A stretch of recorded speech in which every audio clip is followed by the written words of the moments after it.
जुलाई 1, 2026 ଠାରୁ ଅଙ୍ଗନୱାଡ଼ି ମାନଙ୍କରେ ନୂତନ ଜଳଖିଆ ମେନୁ ଲାଗୁ କରାଯାଇଛି, ଯେଉଁଥିରେ ସୋମବାର ଓ ବୁଧବାରରେ ସୁଜି ହାଲୁଆ, ମଙ୍ଗଳବାର ଓ ଗୁରୁବାରରେ ଚୁଡ଼ା ଉପମା, ଶୁକ୍ରବାରରେ ଗଜାମୁଗ ବା ଯେକୌଣସି ଋତୁକାଳୀନ ଫଳ, ଶନିବାରରେ ମାଣ୍ଡିଆ ଲଡ଼ୁ।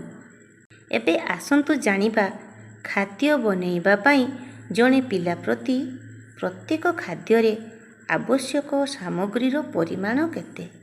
ସୁଜି ହାଲୁଆ ଆବଶ୍ୟକ ସାମଗ୍ରୀ: ସୁଜି 30 ଗ୍ରାମ, ଚିନି 15 ଗ୍ରାମ, ତେଲ 5 ଗ୍ରାମ, ଗୁଜୁରାତି ଗୁଣ୍ଡ 0.04 ଗ୍ରାମ। ଚୁଡ଼ା ଉପମା: ଚୁଡ଼ା 25 ଗ୍ରାମ, ଆଳୁ ଓ ପିଆଜ 10 ଗ୍ରାମ, ଚିନାବାଦାମ 5 ଗ୍ରାମ, ତେଲ ଓ ମସଲା 10 ଗ୍ରାମ।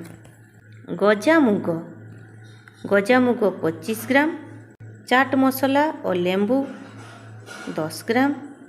ଏହାପରେ ହେଉଛି ମାଣ୍ଡିଆ ଲଡ଼ୁ: ମାଣ୍ଡିଆ ପାଉଡ଼ର 24 ଗ୍ରାମ, ରାଶି 2 ଗ୍ରାମ, ଗୁଡ଼ 12 ଗ୍ରାମ, ତେଲ 4 ଗ୍ରାମ, ଚିନାବାଦାମ 2 ଗ୍ରାମ, ଗୁଜୁରାତି ଗୁଣ୍ଡ 0.08 ଗ୍ରାମ।